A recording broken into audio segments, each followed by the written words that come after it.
Ko voli kukce? To me zanima. Ima neko ko voli kukce? Kafka.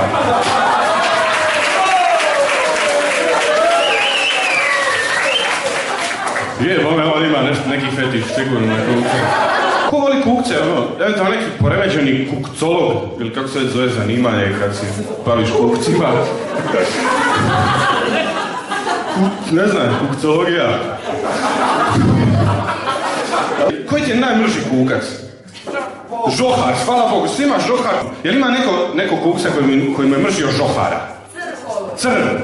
Uholača. Je uholača je zajebana, uđe ti u uho. Mislim, to je jel' tako? Znači, okej, šta je gadna, da ti hoće ući u tebe, to je još veći problem, makni se. Bilo bi zajebana da uholača tipa ogromna hoće ti ući u uho, ne?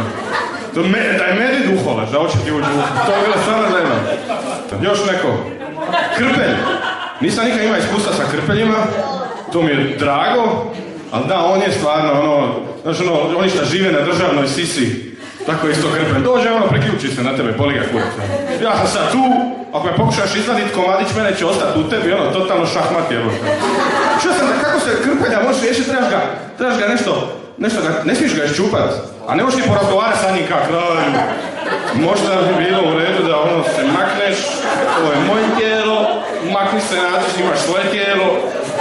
Čuo sam da ga trebaš kao malo alkoholom, trebaš ga napiti. Jer onda ga lakše uvjeriti da makne.